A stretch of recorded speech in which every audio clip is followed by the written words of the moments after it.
Sie herzlich begrüßen zum heutigen Vendredi Rouge. Erik hat das netterweise schon getan, also brauche ich mich nicht mehr vorzustellen. Trotzdem will ich noch einmal darauf hinweisen, dass ich eigentlich Geschichte und Philosophie studiere. Ich bin also kein Ökonom, ich bin auch kein Geologe, eigentlich auch kein Experte im Diamanten- und Waffenhandel. Ich habe mich aber in den letzten 2 Jahren etwas intensiver mit dem Thema beschäftigt, sodass die Link mich netterweise eingeladen haben, und ich möchte mich hier noch einmal ausdrücklich dafür bedanken. Für die Einladung. Ich habe diese auch angenommen, da ich finde, dass es ein wichtiges Thema ist und ein Thema, über das in Luxemburg vielleicht nicht oft oder zumindest nicht oft genug geredet wird. Dabei gibt es in Luxemburg sehr viele Diamantenunternehmen und einige von diesen Unternehmen haben eine nicht sehr saubere Vergangenheit. Ich habe aus mehreren Gründen, die ich hier nicht zu erwähnen brauche, entschieden, den Vortrag auf Deutsch zu halten.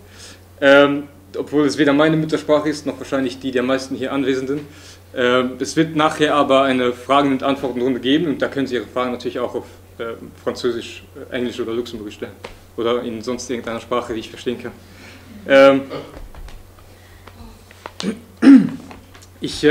Ursprünglich war mein eigentliches Interesse gar nicht der Diamantenhandel, sondern bin ich auf mehreren Umwegen auf das Thema gestoßen. Das hat wahrscheinlich in Brighton angefangen, einer Stadt in Südengland, in der ich 2 Jahre lang studiert habe. Und ich übertreibe nicht, wenn ich behaupte, dass dort mindestens einmal die Woche Proteste für oder gegen all Mögliches stattgefunden haben. Auch 2010, als es zum Mavi Marmara-Zwischenfall kam, ich weiß nicht, ob Sie sich daran erinnern können, an der Küste Gazas. Damals wurden 9 Menschen umgebracht. Und es gab auch in Brighton Proteste gegen einen dort ansässigen Waffenproduzenten. Ich habe mich an den Demonstrationen beteiligt, obwohl ich eigentlich gar keine Ahnung oder nicht sehr viel Ahnung von Waffenhandel hatte, habe nachher angefangen, mehr über Waffenproduktion, Waffenhandel zu lesen, und bin auch auf sehr interessante Informationen über Luxemburg gestoßen, nicht nur was Waffenhandel betrifft, sondern auch was Diamantenhandel betrifft und vor allem was die Verbindung zwischen beiden betrifft. Ich werde einiges von dem, was ich damals herausgefunden habe, heute in zusammengefasster Form wiederzugeben. Also hier zuerst der Plan des Vortrags. Ich werde zuerst einmal einen geschichtlichen Überblick über den Diamantenhandel liefern. Dabei werde ich mich zuerst einmal auf das 19. Jahrhundert konzentrieren, denn das ist die Periode, in der die Industrie zu dem wurde, was sie heute ist. Dann zweitens werde ich die Diamantenindustrie, wie sie heute funktioniert, näher ergründen. Hier wird vor allem der Name De Beers immer wieder vorkommen. Ich weiß nicht, ob Sie schon von De Beers gehört haben. Das ist der wichtigste, der größte Diamantenproduzent weltweit. Und ich werde hier auch erläutern, wie ein Diamant zu einem Diamanten wird, also wie er vom Bergwerk zu Tiffany's und Cartiers kommt. Ich werde hier auch erläutern, wie das System bis vor kurzem noch den Umlauf von Blutdiamanten, wenn nicht gefördert, dann doch ermöglicht hat. Blutdiamanten, für jene, die es nicht wissen, sind Diamanten, die aus Kriegsregionen kommen und bewaffnete Konflikte in die Länge ziehen und aufrechterhalten. Das werde ich näher an einem Beispiel in Sierra Leone erklären. Also der Bürgerkrieg in Sierra Leone ist einer der vielen Kriege, in denen Diamanten eine sehr wichtige Rolle gespielt haben, und in diesem Kontext werde ich auch über Luxemburg reden. Ich will mir dann zum Schluss noch einen kurzen Exkurs erlauben, nämlich will ich anhand des Angola-Gate-Skandals darauf hinweisen, dass Diamanten keineswegs die einzigen Rohstoffe sind, die Konflikte schüren und aufrechterhalten. So. Diamanten wurden schon seit der Antike als wertvolle Luxusware betrachtet. Damals war Indien Hauptexportland von Diamanten, und das bis ins 18. Jahrhundert hinein. Bis 1727 Diamantenfunde in Brasilien gemacht wurden, und Brasilien wurde dann zum ersten Exportateur von Diamanten weltweit. Das Ganze änderte sich, als in den 1860ern und 70ern in Südafrika, also im eigentlichen Cape Colony, das heutige Südafrika und Namibien, erste Diamantenfunde gemacht wurden. Der erste größere Fund war ein Diamant, der Eureka getauft wurde. Über etliche Wege fand er seinen Weg bis in die Pariser Weltausstellung von 1867. Es wurden auch noch kleinere Diamanten gefunden in Südafrika. Erste Geologen und Abenteurer wanderten nach Südafrika, aber niemand wollte wirklich daran glauben, dass es in Südafrika große Diamantenvorkommen geben würde, bis dieser Diamant gefunden wurde. Das ist der Star of South Africa. Er wurde 1869 gefunden und wurde für 30.000 Pfund verkauft, was heute eine sehr große Summe ist. Damals war es eine noch größere Summe. Man witterte also, dass man in Südafrika sehr schnell zu sehr viel Geld kommen konnte. Und einige haben dies auch tatsächlich fertiggebracht. Eine der reichsten Diamantenvorkommen wurde 1870 an der Farm der Burenbrüder Arnoldus und Nicolas de Beers gefunden, in der heutigen südafrikanischen Stadt Kimberley. Dort fanden bis 1914, also bis zum Ausbruch des Ersten Weltkrieges, wilde Grabungen statt und es entstand das größte von Menschenhand gegrabene Loch, das Sie dort sehen. Es ist passend Big Hole genannt worden, also großes Loch. Es misst 240 Meter Tiefe und 460 Meter Durchmesser. Obwohl die De Beer-Brüder sich selbst nicht am Abbau der Diamanten beteiligten, da sie die Farm an Investitoren und Schürfern verkauften, wurden sie die Namensgeber des größten Diamantenunternehmens weltweit, nämlich De Beers. Gegründet wurde De Beers im Jahre 1888 von Cecil Rhodes, einem britischen Geschäftsmann, der in Südafrika schnell zu einem der einflussreichsten Magnaten aufstieg. Hannah Arendt beschrieb ihn als größenwahnsinnig und sah in ihm einen der Vorläufer des Totalitarismus. Er war tatsächlich einer der führenden Persönlichkeiten des britischen Imperialismus in Afrika. Unter seiner Führung wurden mehrere unabhängige afrikanische Reiche erobert und unter die britische Krone gebracht. Auf ihn geht auch der Cape to Cairo Plan zurück. Das ist ein Plan, man hatte eigentlich vor, von Norden, also von Kairo bis nach Süden, Cape Colony, im heutigen Südafrika, eine Eisenbahnverbindung zu bauen. Das war seine Idee und der Hintergedanke war natürlich, dass ganz Afrika britisch werden sollte. Für Rhodes war es nämlich die Bestimmung der englischen Rasse über alle anderen Rassen zu herrschen. Er schrieb in einem Brief Folgendes: I contend that we are the first race in the world, and that the more of the world we inhabit, the better it is for the human race. I contend that every acre added to our territory provides for the birth of more of the English race, who otherwise would not be brought into existence. Im gleichen Brief fügt er noch hinzu: Why should we not form a secret society with but one object, the furtherance of the British Empire and the bringing of the whole uncivilized world under British rule?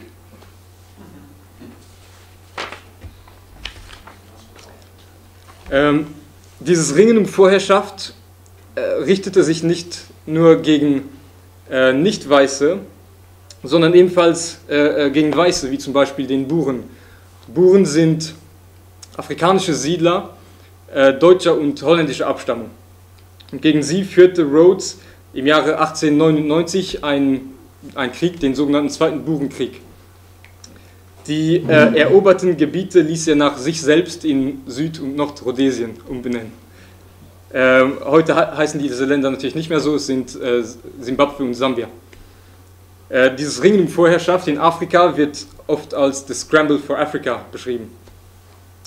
Natürlich ging es Rhodes nicht nur um die Hegemonie der britischen Krone, sondern waren Rohstoffe, welche in noch nicht englischen Gebieten sich befanden, sein primäres Interesse. Der Abbau von Diamanten kann also war schon von Anfang an mit Ausbeutung und mit Krieg verbunden. Genau. Rhodes und eine Gruppe anderer Unternehmen, die bald unter dem Namen Randlords bekannt wurden, gewannen zwar dank der Diamanten rasch an finanziellem und politischem Einfluss, doch gefährdeten gerade die immer häufiger werdenden Funde ihre Macht und ihren Reichtum. Denn der massive Abbau brachte eine Wertabnahme der Diamanten mit sich. Je mehr Diamanten auf den Markt kamen, desto billiger wurden sie. Es war den Randlords also schnell klar, dass die Produktion unter Kontrolle gebracht werden musste. rede ich zu schnell oder versteht ihr? Ja? Okay. Also falls die Industrie und die Investition der Kapitalanleger gerettet werden wollte, musste die Produktion der Rohdiamanten kontrolliert werden.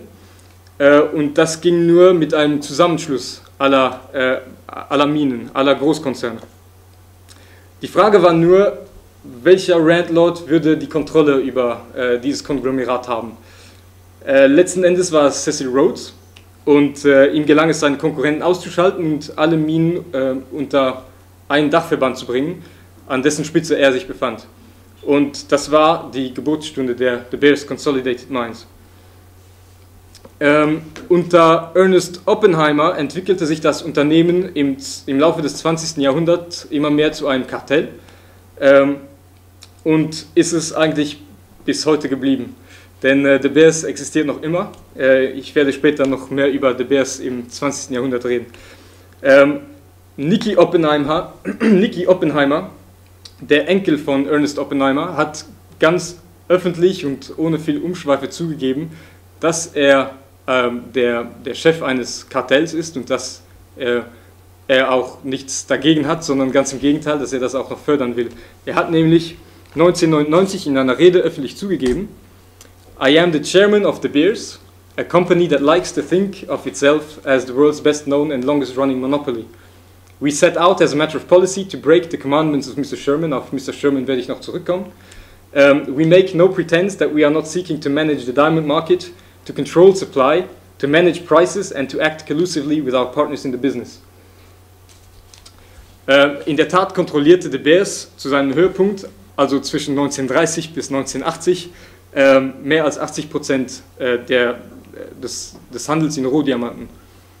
In den 70ern kam es zu einer ersten Krise und diese Krise verschlimmerte sich um die Jahrtausendwende.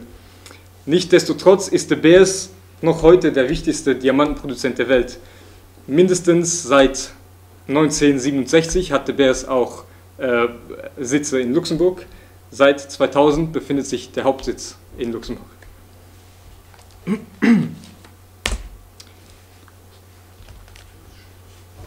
Bis vor kurzem hat De Beers eigentlich keine Schmucksteine, sondern bloß Rohdiamanten vermarktet. Ein Rohdiamant ist die Vorform des Endproduktes. Also die Diamanten, die in den Schürfgebieten gefunden werden, sehen nicht so aus wie hier unten im Bild, sondern eher so. Erst nachdem sie geschliffen wurden, erhalten sie die Form, wie es dort unten abgebildet ist. Das ist übrigens zweimal genau der gleiche Stein. Also einmal in roher Form und einmal in geschliffener Form. Bevor der Rohdiamant aber zum Diamantenschleifer gelangt, muss er durch die von De Beers entwickelten Handelskanäle.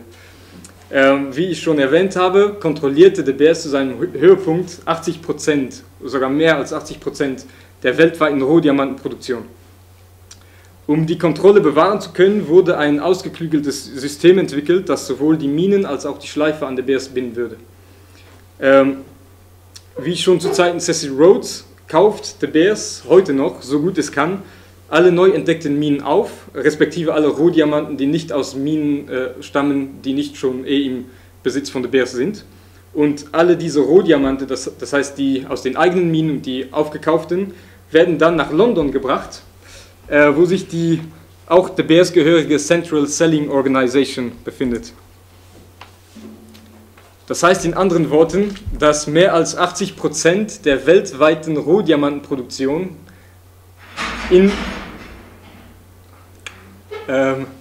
nach London landet und dort gelagert werden. Man sagt deshalb, dass die größte Diamantenmine eigentlich nicht in Afrika sich befindet, sondern in London. In der Central Selling Organization treffen sich 10-mal im Jahr ungefähr 300 sogenannter Sightholders. Sightholders sind Diamantenhändler oder Schleifer, die sich bei De Beers Rohdiamanten beschaffen. Es ist sozusagen die Elite der Diamantenhändler. Und diese treffen sich dann 10-mal im Jahr in der Central Selling Organization. Und für jeden Sightholder bereitet De Beers eine kundenindividuelle Schachtel vor, mit einer Mischung aus Diamanten verschiedener Qualität und verschiedenen Ursprungs. Jedoch kann nicht jeder Diamantenhändler an diesen Sites, den sogenannten Sites, teilnehmen, sondern muss er von De Beers eingeladen werden. Hinzu kommt, dass der Siteholder gar nicht weiß, was sich in den Schachteln befindet. Das heißt, er bezahlt für ein Produkt, das er eigentlich gar nicht kennt. Er weiß gar nicht, ob es Diamanten von guter oder von schlechter Qualität sind. Und ablehnen kann er nicht, sonst wird er nicht mehr eingeladen. Er weiß also nicht, ob er das Geld für minderwertige oder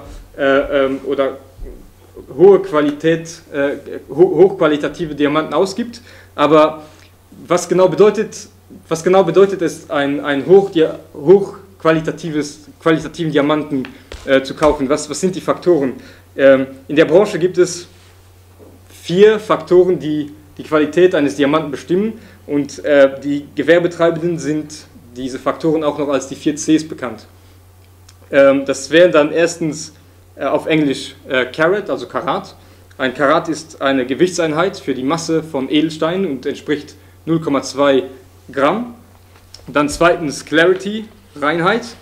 Wenn ein Diamant äußere oder innere Makel hat, wie zum Beispiel Luftbläschen oder Risse, dann verliert er an Wert, weil die Reinheit abnimmt. Es gibt insgesamt 12 Kategorien der Reinheit, von Flawless bis Piqué. Dann drittens Color, also Farbe. Generell gilt die Regel, je farbloser ein Diamant, desto besser, denn die farblosen Diamanten funkeln am stärksten. Auch hier gibt es wieder 12 Kategorien von D bis O. Und dann viertens und wahrscheinlich das Wichtigste, Cut, also der Schliff. Durch den Schliff erhält der Diamant seine endgültige Form und wird, wie wir schon vorhin gesehen haben, vom Rohdiamanten zum Juwelen. Der Schliff macht auch die Brillanz des Diamanten aus. Hier gibt es 4 Kategorien von very good bis poor, also von sehr gut bis mangelhaft. Je nach Konstellation dieser 4 Cs wird ein Diamant mehr oder weniger kosten. Abgesehen von diesen 4 eher ästhetischen Faktoren gibt es jedoch kaum Gründe, wieso Diamanten so teuer sind. Würde man dem Gesetz der Nachfrage und des Angebotes folgen, müsste man eigentlich schlussfolgern, dass Diamanten nichts wert sind. Diamanten sind eigentlich objektiv gesehen gar nichts wert. Entgegen der weit verbreiteten Annahme sind Diamanten nämlich gar nicht selten, ganz im Gegenteil sind sie reichlich vorhanden. Man hat Diamanten auf 5 Kontinenten gefunden und heute werden sie in mehr als 30 Ländern geschürft, von Norwegen bis Südafrika, von Venezuela bis China, von Kanada bis Australien, also wirklich überall. Der Grund, wieso Diamanten so teuer sind, ist der Mythos, dass sie selten sind. Durch die Monopolstellung von De Beers gilt das Gesetz von Angebot und Nachfrage nicht, weil De Beers sowohl auf Angebot als auch auf Nachfrage eine direkte Kontrolle ausübt. Sowohl die Nachfrage als auch die Zufuhr von Diamanten sind künstlich. Was die Nachfrage angeht, muss man ja eigentlich zugeben, dass Diamanten keinen besonderen Nutzen haben. Die meisten Diamanten werden bloß für dekorative Zwecke verkauft und gekauft, das heißt als Schmuckstücke. Es trifft zwar zu, dass einige Diamanten auch in der Industrie Verwendung finden, zum Beispiel zum Trennen und zum Schneiden besonders harter Materialien, aber diese sogenannten Industriediamanten sind vergleichsweise sehr billig. Die teuren Diamanten sind die Schmuckdiamanten. Dass trotzdem eine so große Nachfrage besteht für ein dermaßen teures Produkt, welches eigentlich gar keinen Nutzen hat, liegt an der wohl erfolgreichsten Werbekampagne des 20. Jahrhunderts. In den 30er Jahren, als die Nachfrage an Diamanten weltweit nachließ und die Preise stürzten, kontaktierte De Beers eine US-amerikanische Werbeagentur mit dem Ziel, Amerikaner zu überzeugen, teure Diamanten zu kaufen. Dies sollte erreicht werden, indem die Wahrnehmung von Diamanten in den Köpfen der Öffentlichkeit verändert wurde. Der Diamant sollte zum Symbol von Romantik und Liebe werden und zu einem unerlässlichen Bestandteil jeder Hochzeit. Männer und Frauen sollten davon überzeugt werden, dass es keine höhere Liebeserklärung gab oder gibt bis heute noch als das Verschenken eines Diamanten. Der Diamant sollte somit zu einer psychologischen Notwendigkeit jeder Paare werden. Um die öffentliche Meinung zu überzeugen, und ich wäre sogar eher geneigt zu sagen, um die öffentliche Meinung zu manipulieren, nahm die Kampagne gewaltige Ausmaße an. Hollywood-Schauspieler, die Sexsymbole par excellence und für die breite Masse auch die Vorbilder in Sachen Liebe und Romantik, tauchten jetzt mit Diamanten geschmückt in Filmen auf. Diamanten wurden auch zum Zentralthema zahlreicher Filme. Ich glaube, jeder kennt diese Filme und es gibt noch etliche. VIPs ließen sich für Klatschblätter mit Diamanten fotografieren und sogar Picasso und Dalí beteiligten sich an dieser Werbekampagne. Im Jahre 1948 wurde der Slogan "A Diamond is Forever" erfunden, der als einer der bekanntesten Slogans bis heute gilt. Noch heute ist es das Motto von De Beers und wird auch noch auf sehr erfolgreichen Werbeplakaten geschrieben. Ich bin auf meiner Suche auch auf Werbeplakate gestoßen, die ich weniger überzeugend finde. Ich will sie trotzdem mit Ihnen teilen, einerseits aus Spaß, andererseits, weil sie trotzdem sehr vielsagend sind über die Art und Weise, wie die Branche tickt. If you're a frog, turn yourself into a prince. Das heißt übersetzt, wenn du hässlich bist, kannst du das Herz der Frau deiner Träume trotzdem gewinnen, du musst nur einen teuren Diamanten kaufen. Ich finde, das ist sehr vielsagend. Die Kampagne, das brauche ich Ihnen nicht zu sagen, war ein Erfolg auf der ganzen Linie. Bis heute ist es quasi Tradition, während bei einer Hochzeit der Liebsten noch einen Diamantenring zu verschenken. Das ist nicht nur in Amerika so, das ist auch hier in Europa so und auch in anderen Teilen der Welt. Diese Tradition ist eine Erfindung von De Beers. Ich weiß nicht, ob es hier Männer gibt, die ihren Frauen während der Hochzeit vielleicht einen Diamantenring geschenkt haben oder Frauen, die sich das von ihren Männern erwartet haben. Falls dem aber so ist, dann kann man ohne Übertreibung sagen, dass sie Opfer der Werbekampagne von De Beers sind, die in den 30er Jahren angefangen hat. Diese Tradition gab es vorher nicht. Am krassesten erkennt man diesen Erfolg dieser Werbekampagne am Beispiel Japan.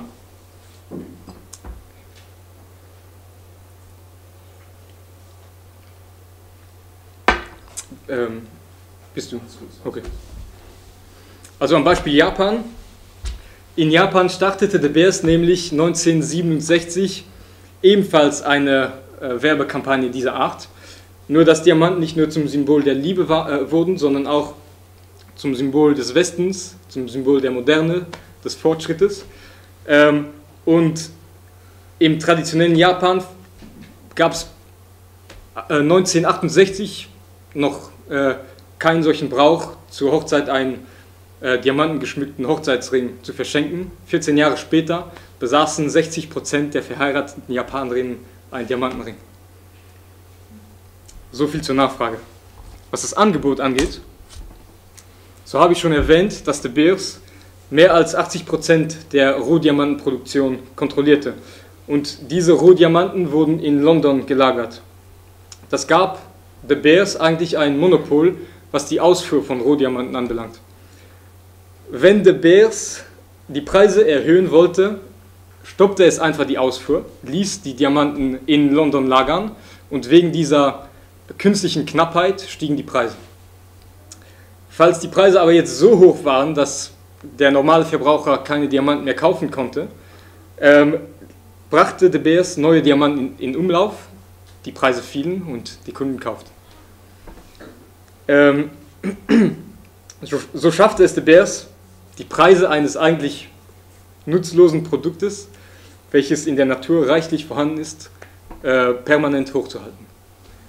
Dass das nicht legal ist, können Sie sich denken.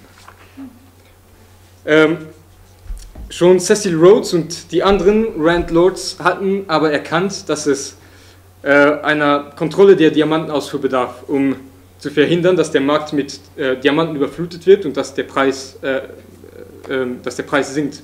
Eine solche Kontrolle würde die Preise stabilisieren und die Diamantenindustrie letzten Endes vom Untergang bewahren. denn die Industrie stützt sich auf den Mythos, dass Diamanten selten sind. Mit De Beers hat die Diamantenindustrie genau eine solche Kontrollinstanz geschaffen und sowohl den Mythos als auch die Industrie aufrechterhalten. De Beers hat seit seiner Existenz alles getan, um diese Kontrolle und diesen Monopol zu bewahren, und eines der Hauptziele von De Beers war es deshalb, unentdeckte Diamantenminen aufzuspüren, bevor jemand anderes es tat. Das klappte meistens, aber es gab auch Fälle, wo dieses Projekt zu scheitern drohte. Einer dieser Fälle war die Entdeckung von sehr reichen Diamantenvorkommen in der Sowjetunion. Diese Diamanten würden nicht nur das Kartell gefährden, sondern die gesamte Diamantenindustrie. Falls nämlich die sowjetischen Diamanten den Markt fluten, würde der Preis radikal fallen und die gesamte Industrie in eine Krise stürzen. De Beers musste also agieren und musste eigentlich die Sowjetunion davon überzeugen, mit De Beers zusammenzuarbeiten, sprich die Rohdiamanten an De Beers zu verkaufen. Das klingt umso skurriler, wenn man erstens bedenkt, dass De Beers das Ebenbild eines kapitalistischen Unternehmens ist, zweitens eine imperialistische und rassistische Vergangenheit hat und drittens, dass De Beers eine südafrikanische Firma ist. Zu dieser Zeit hat die Sowjetunion Südafrika wegen des Apartheid-Regimes boykottiert. Und trotzdem hat Oppenheimer es geschafft, die Sowjetunion an sich zu binden und die sowjetischen Funde, also Diamantenfunde, zu überwachen. Die Abmachung wurde insgeheim beschlossen, um weder die Sowjetunion noch De Beers in eine Krise zu stürzen, also in einen Skandal zu stürzen. Das Argument, mit dem De Beers die sowjetischen Sachverständigen überzeugte, war ganz einfach. Falls ihr nicht mit uns zusammenarbeitet und die Diamanten auf eigene Faust verkauft, dann werden eure Diamanten nichts wert sein. Wenn ihr also von den Funden profitieren wollt, müsst ihr an uns verkaufen. Das war keineswegs ein Scheinargument, sondern traf das tatsächlich zu.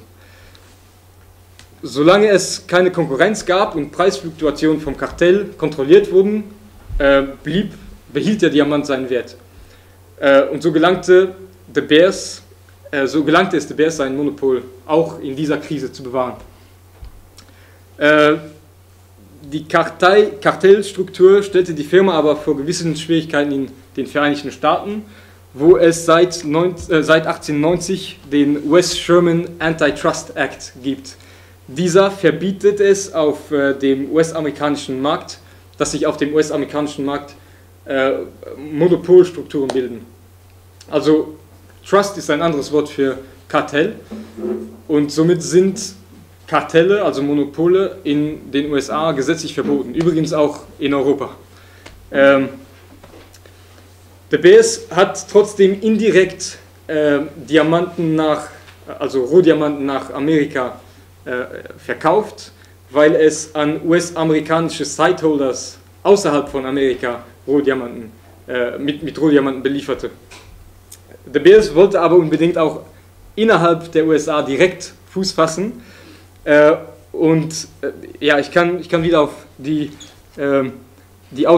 schon zitierte Aussage Nicky Oppenheimers verweisen. I am the chairman of De Beers, a company that likes to think of itself as the world's best known and longest running out as a matter of policy to break the commandments of Mr. Sherman, den Sie jetzt kennen. We make no pretense that we are not seeking to manage the diamond market, to control supply, to manage prices and to act collusively with our partners in the business. So stellte sich in den 70er Jahren zum Beispiel heraus, dass De Beers die US-amerikanische Firma Christensen's Diamond Product bis zur Hälfte besaß. De Beers war also direkt in Amerika aktiv, was gegen den Sherman Act verstieß. Jedoch erwies es sich für die US-Justiz extrem schwierig, illegale Aktivitäten von De Beers nachzuweisen, weil die Spuren verschwanden in einer komplizierten Vernetzung von Tochtergesellschaften von De Beers, von denen sehr viele sich in Luxemburg befanden. Schlussendlich wurde De Beers 2001 doch von der US-Justiz wegen gesetzeswidrigen Aktivitäten verklagt und musste eine Summe von 300 Millionen US-Dollar zahlen. Ein weiteres Problem für De Beers und für die Kartellstruktur war der Diamantenschmuggel. Das Problem ist so alt wie die Industrie. Zu Zeiten Cecil Rhodes hat man die Arbeiter gezwungen, nackt in den Minen zu arbeiten. Man hat nach der Schicht alle Körperöffnungen durchsucht, um sicherzugehen, dass keine Diamanten versteckt wurden. Des Weiteren internierte man und isolierte man die Arbeiter, um sicherzugehen, dass kein Diamant, der vielleicht doch übersehen wurde, nach außen gelangen konnte. Trotz aller Versuche konnte der Schmuggel nicht eingedämmt werden. Und es gab zum Beispiel Fälle, in denen Arbeiter ihren Hunden Diamanten zu fressen gaben und abends haben sie ihre Hunde einfach abgeschlachtet, um an die Diamanten zu kommen. In den 60er Jahren griff De Beers deshalb zu neuen Mitteln und schickte seine Privatarmee nach Afrika. Diese Methode erwies sich aber als wenig erfolgreich und De Beers setzte deshalb lieber auf Ankäufer, die es an verschiedenen Stellen der Schmuggelrouten platzierte. Und diese Ankäufer hatten zur Aufgabe, die geschmuggelten Diamanten abzukaufen. Wir werden später über einen dieser Schmuggler etwas mehr reden. Als in den 90er Jahren in einigen afrikanischen Ländern, in denen Diamantenvorkommen abgebaut wurden, Kriege ausbrachen, die durch die Diamanten ernährt wurden, machte De Beers nicht davor Halt, trotzdem Diamanten sowohl von Rebellen als auch von Schmugglern abzukaufen. Zum Problem wurde diese Praxis nur erst, als sie an die Öffentlichkeit geriet. Und zwar in den 1990ern, Mitte, Ende der 1990er. Ich werde aus Zeitgründen nur auf einen dieser Kriege eingehen, nämlich den Bürgerkrieg in Sierra Leone von 1991 bis 2002, den Andrew Feinstein, ein Forscher in diesem Gebiet, als den most horrific civil war on the continent of civil wars beschrieb.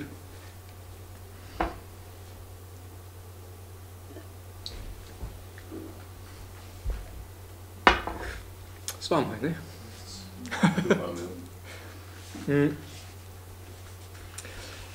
Der Bürgerkrieg in Sierra Leone wurde nicht nur durch illegale Diamantenverkäufe genährt und verlängert, sondern waren Diamanten der eigentliche Grund des Kriegsausbruches. Die RUF, Revolutionary United Front, welche den Krieg startete, hatte eigentlich gar keine ideologischen oder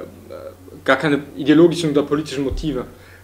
Ihr eigentliches Ziel, ihr einziges Ziel, war es, die diamantenreichen Gebiete im Osten Sierra Leones zu erobern.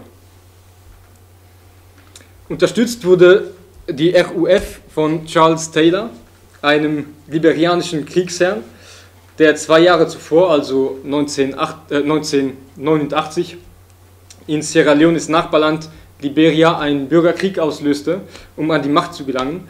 Und um diesen Krieg weiterhin finanzieren zu können, brauchte er eine neue Einnahmequelle. Und diese Einnahmequelle waren die Diamanten in Sierra Leone. Er beschloss also mit Hilfe der RUF-Rebellen, Sierra Leone zu überfallen und die Diamantenfelder einzunehmen. Mit diesen Diamanten wurden sowohl der liberianische als auch der sierra-leonische Bürgerkrieg finanziert. Die Aktionen der RUF richteten sich vorwiegend gegen Zivilisten. Ihr Ziel war es nämlich, die Bewohner der Region, die sich in den Schiffgebieten in Sierra Leone befanden, durch Massenmord, Vergewaltigung und Folter zu vertreiben. So konnten sie unverhindert die Diamanten abbauen und weiterverkaufen. Die Blutdiamanten gelangten ohne große Umschweife, ohne große Schwierigkeiten nach Antwerpen in Belgien, eine der wichtigsten Transitländer für Diamanten. In den 90er Jahren war ein Dachverband namens Hoge Raad voor Diamant, also der Hohe Diamantenrat, für die Zollkontrolle in Belgien zuständig, also was Diamanten angeht. Obwohl es die offizielle Zollbehörde des Landes war, vertrat sie ebenfalls die Interessen aller Diamantenhändler Belgiens und Luxemburgs. Das ist eigentlich ein klarer Interessenkonflikt. Man hat in der Tat auch herausgefunden, dass die Kontrolle quasi inexistent oder zumindest sehr mangelhaft war. Es gab eine Nichtregierungsorganisation, die Partnership Africa-Canada heißt, noch immer, es gibt sie noch immer, die während des Sierra Leoneschen Krieges die Importstatistiken des Hohen Rates etwas näher analysiert hat und sie hat feststellen müssen, dass Betrug und Schmuggel eigentlich gang und gäbe sind. Zum Beispiel, sie haben entdeckt, dass den Statistiken des Hohen Rates zufolge 770.000 Karat Diamanten im Jahr von Sierra Leone nach Belgien gelangten. Die Sierra Leonischen Statistiken sprechen aber nur von 8.500 Karat Diamanten. Gleichzeitig wurde aus Liberia von 1994 bis 1998 31 Millionen Karat aufgezeichnet. Dabei ist Liberia ein diamantenarmes Land. Es produziert jährlich nur 150.000 Karat. Das heißt, es wurden Diamanten aus den Kriegsgebieten Sierra Leones nach Liberia transportiert. Dort wurden sie als liberianische Diamanten ausgegeben und weiter an Belgien verkauft und von da dann nach London ins CSO. Die Einnahmen flossen also nicht nach Sierra Leone, dem Ursprungsland, sondern in die Kriegskassen der RUF und Charles Taylors. Auf diesem Weg gelangten Blutdiamanten nach Europa und die RUF konnte mit den Einnahmen die Kämpfe finanzieren. Den Schätzungen zufolge, wir sind schon hier, den Schätzungen zufolge soll die RUF jährlich 25 bis 125 Millionen Dollar an Blutdiamanten verdient haben. Als der 1996 gewählte Präsident mit dem Satz "Give peace a hand" zum Frieden aufrief und den Schmuggel eindämmen wollte, schickte ihm die RUF eine Tasche gefüllt mit abgehackten Menschenhänden. Es wurde das Markenzeichen der RUF. Wo auch immer sie auftauchten, hackten sie den Menschen die Hände mit Macheten ab, manchmal auch die Füße, oft auch die Nasen, die Ohren und die Geschlechtsteile. Die Kinder wurden als Soldaten rekrutiert, nachdem sie gezwungen wurden, ihre eigenen Eltern umzubringen. Am 6. Januar um 3 Uhr morgens erreichte die RUF Freetown, die Hauptstadt Sierra Leones, und schickte ihre Soldatenjungen los, nachdem sie mit Drogen vollgepumpt hatten. Sie schnitten ihnen in die Schläfe Wunden ein und füllten diese mit Kokain. Anschließend sagten sie den Jungs, dass sie unverwundbar seien und gaben ihnen als einzigen Befehl mit, alles umzubringen, was sich bewegte. In den 2 Tagen des Mordens wurden 7.000 Menschen umgebracht. Die RUF nannte die Operation selbstverherrlichend Operation No Living Thing. Angeblich soll ein Diamantenunternehmer namens Jean-Raymond Boule, dessen Zentralfirma damals wie heute sich in Luxemburg befand, mit der RUF kooperiert haben. Er tat das nicht, weil er die RUF sympathisch fand, sondern weil er sich die Diamanten unter den Nagel reißen wollte. Diese Diamantenminen gehörten aber seinem Erzrivalen Robert Friedland, der aus Kanada stammt. Und er war eigentlich früher sein Partner. Und nachdem sie eine sehr reiche Diamantenmine in Kanada gefunden haben, haben sie versucht, mit dem Geld Karriere in Afrika zu machen und haben eigentlich die Bürgerkriege ausgenutzt, um an Diamantenminen zu kommen.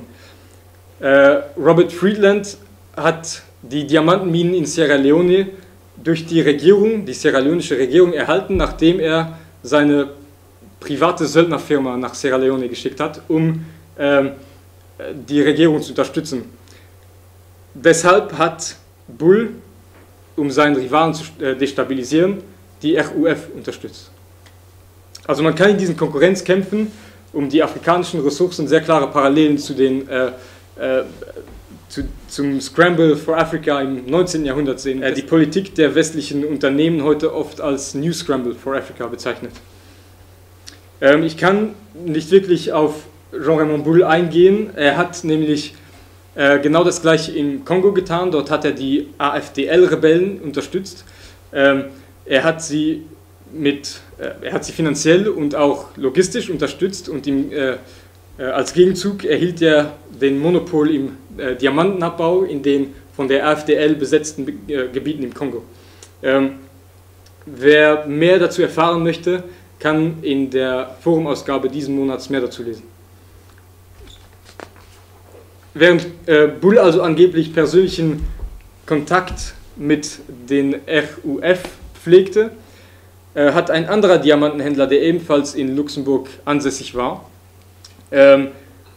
Rüstungen an die sierra-leonische Regierung verkauft. Serge Müller ist eigentlich ein belgischer Diamantenhändler, dessen Unternehmen Rex Diamonds in Antwerpen seinen Sitz hat und in den 90er Jahren in Sierra Leone aktiv war. 1998 hat er alte sowjetische Rüstungsteile, darunter auch einen heruntergekommenen Helikopter, an Sierra Leone, an die Regierung Sierra Leones verkauft. Auf den Dokumenten, die geleakt wurden, gibt Müller eine luxemburgische Adresse an.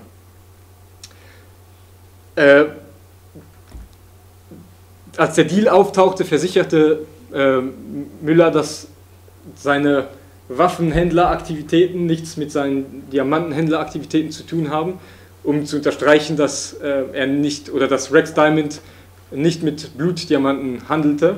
Komischerweise wurden aber die Dokumente des Waffendeals aus den Rex Diamond Büros nach Sierra Leone versandt. Also da scheint trotzdem ein Zusammenhang zu bestehen. Und davon abgesehen hatte er überhaupt keine Lizenz, die Waffen zu verkaufen, weder luxemburgische noch belgische Lizenzen. Das heißt, so oder so war der Deal illegal. Der Fall Serge Müller ist einer von zahlreichen Fällen, in denen Waffenmakler illegal in oder von Luxemburg aus Waffen in Kriegsregionen verkaufen oder an Kriegsregionen liefern. Er ist auch einer der zahlreichen Fälle, die wieder einmal nicht von der luxemburgischen Presse behandelt wurden. Es gibt aber noch sehr viel mehr. Ich kann nicht auf alle eingehen. Ich werde später noch auf einen eingehen. Nur um zu erklären, was Waffenmakler genau sind. Also ein Waffenmakler ist eine Zwischenperson, der eigentlich dafür sorgt, dass die Waffen vom Verkäufer zum Empfänger gelangen. Falls es sich um einen illegalen Waffenverkauf handelt, dann muss er auch dafür sorgen, dass der Deal nicht auffliegt, dass die Spuren verschwinden, so zum Beispiel indem er gefälschte End-User-Certificates aushändigt. End-User-Certificate ist ein Dokument, offizielles Dokument, das es in jedem Land gibt, und auf diesem Dokument steht ganz klar geschrieben, an wen die Waffen verkauft werden. Niemand anderes hat das Recht, an diese Waffen zu kommen. Wenn ich zum Beispiel jetzt Waffen an Kabila verkaufen würde, auf ganz legalem Wege, dann müsste ich von Luxemburg aus einen solchen End-User-Certificate ausgehändigt bekommen. Auf dem steht dann, diese Kalaschnikow geht an Kabila, gesandt von Mo, und dann darf diese Kalaschnikow nur an Kabila ausgehändigt werden. Wenn man aber diese End-User-Certificates fälscht, dann kann man die Waffen, die eigentlich an Kabila gerichtet waren, an jemand anderen weitergeben. Also es kann sein, dass Kabila diese Waffen niemals sieht, es kann aber auch sein, dass Kabila diese Waffen erhält und dann einfach weiterverkauft. So können Waffen in Gebiete gelangen, die unter einem Waffenembargo stehen. Das ist eine der Aufgaben, die ein Makler hat, wenn er illegal Waffen verkaufen will. Eine andere Aufgabe wäre es zum Beispiel, sich selbst um den Transport zu kümmern, das heißt, die Waffen per Privatjet von A nach B zu bringen. Und was für Luxemburg vielleicht interessanter ist, er kann auch die finanziellen Spuren irgendwie verwischen, zum Beispiel über Tochtergesellschaften, über komplizierte Umwege, und das ist in Luxemburg ziemlich oft vorgekommen. Im Jahre 2003 hat die EU einen sogenannten gemeinsamen Standpunkt herausgegeben, um die Tätigkeiten der Makler besser zu kontrollieren und den Schwarzmarkt einzudämmen. Es war ein bindendes Gesetz, das heißt, alle EU-Staaten waren eigentlich verpflichtet, diese sogenannte Common Position von 2003 in ihre nationale Legislation umzusetzen. Luxemburg war bis vor kurzem das einzige Land, das dies nicht gemacht hat. Diese Common Position gibt es, wie gesagt, schon seit 2003. Luxemburg hat es erst 2015 umgesetzt. Das heißt, bis 2015 gab es kein Gesetz, das die Waffenmakler regulierte. Über das Thema Waffenhandel könnte man auch stundenlang reden, Waffenhandel in Luxemburg. Wen das interessiert, kann einen Bericht, der vor kurzem herausgekommen ist von Amnesty International, lesen über die Luxemburger Banken und ihre Rolle im internationalen Waffenhandel. Die ist auch umsonst auf der Website von Amnesty International Luxemburg erhältlich. An dieser Stelle möchte ich noch ganz kurz eine kleine Klammer öffnen und einen Fall behandeln, um zu veranschaulichen, dass Diamanten keineswegs die einzigen Rohstoffe sind, welche Konflikte finanzieren. Ein Krieg, der dem sierra-leonischen Bürgerkrieg den Titel des Most Horrific Civil War in a Continent of Civil Wars streitig machen könnte, ist der angolanische Bürgerkrieg. Angola hat ebenfalls das Unglück, reich an Bodenschätzen zu sein und hat deswegen an zahlreichen Kriegen gelitten, in denen zwar Diamanten nicht die Kriegsursache waren, aber dennoch dazu beigetragen haben, den Krieg fortzuführen. Der angolanische Bürgerkrieg brach 1975 aus, also unmittelbar nach der Unabhängigkeit Angolas, und dauerte bis 2002, also sehr, sehr lange. Und um es vereinfacht zu sagen, standen sich zwei Gruppen gegenüber. Einerseits die MPLA, eine marxistische Gruppe, die von Kuba und der Sowjetunion unterstützt wurde. Und andererseits die UNITA, die eigentlich ständig Ideologie wechselte. Anfangs war sie auch marxistisch und wurde von China unterstützt. Nachher hat sie sich kapitalistisch gegeben, um von den USA unterstützt zu werden.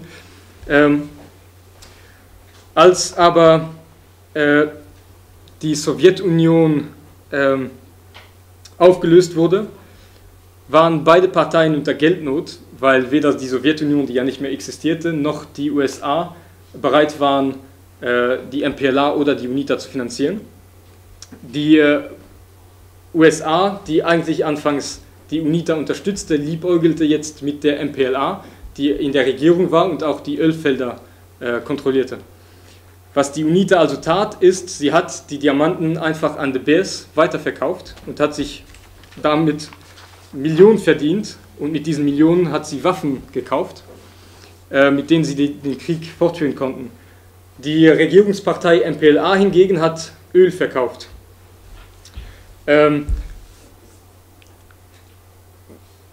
Moment.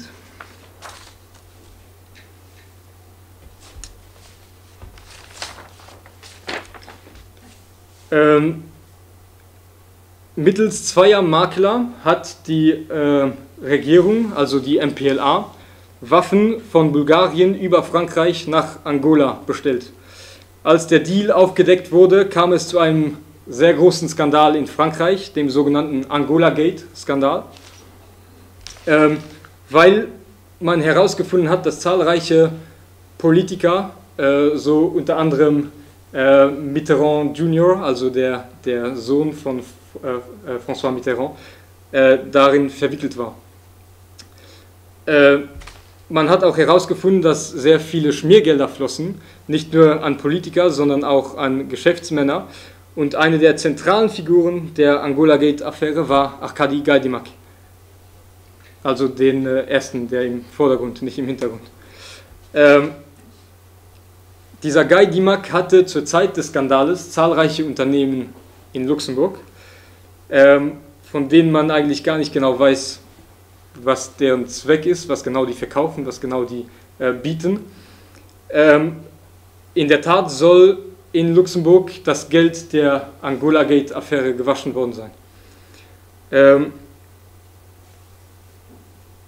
In Frankreich wurde Gaidimak 2010 zu 3 Jahren Haft verurteilt. Es wurde ein Haftbefehl erlassen, doch er floh einfach nach Israel und dort wurde ihm die Immunität gegeben. Das heißt, dort konnte er sehr lange leben, problemlos, hatte sogar Zeit, finanziell und politisch Karriere zu machen.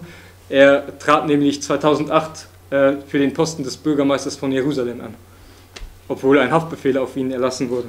Auch in Luxemburg wurde er vor Gericht gezogen, wegen einer Fortsetzung des Angola-Gate-Skandals, in Milliardenhöhe gestohlene Öleinnahmen, die eigentlich der angolanischen Regierung gehören, in Luxemburg auch gewaschen haben. Also dieses Geld wurde der angolanischen Regierung gestohlen, ist in Luxemburg an eine philanthropische Organisation geflossen, wurde dort gewaschen und man weiß jetzt nicht genau, wo dieses Geld liegt. Also ist spurlos verschwunden. Seit, ich glaube, November 2015, also sehr rezent, hat Guy Damac sich der französischen Polizei gestellt. Also er sitzt jetzt im Gefängnis. Normalerweise für 3 Jahre, aber man weiß nie. Dies nur, um zu zeigen, dass Diamanten nicht die einzigen Rohstoffe sind, welche in der Fortführung der Kriege eine große Rolle spielen. Öl spielt auch eine große Rolle. Momentan Coltan wird immer wichtiger. Coltan befindet sich in fast jedem Handy, in fast jedem Laptop, also ist sehr wichtig für die Produktion in der IT-Branche. Und genau, in diesem Fall war es Öl. Diamanten und Öl und ihre Verbindung zu Kriegen sind also auch in Luxemburg stark präsent.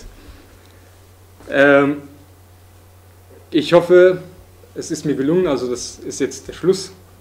Ich hoffe, es ist mir gelungen, mehr oder weniger, trotz der vielen Masse, ich weiß, es ist sehr, sehr viel Information, viele Namen, viele Daten. Ich hoffe, es ist mir trotzdem gelungen, einen mehr oder weniger übersichtlichen Einblick in die Diamantenwelt zu liefern, auch über die Unternehmen, die sich in Luxemburg befinden und die vielleicht nicht immer sehr moralisch gehandelt haben und in Afrika Kriege unterstützt haben. Ich finde, es liegt in der Verantwortung der luxemburgischen Bürger, also von uns allen, sich nicht nur über diese Fälle zu informieren, sondern vielleicht auch irgendwie beizutragen, damit solche Verbrechen sich nicht mehr wiederholen. Und ich hoffe, ich habe mit diesem kleinen Beitrag vielleicht auch etwas dazu geleistet. Vielen Dank.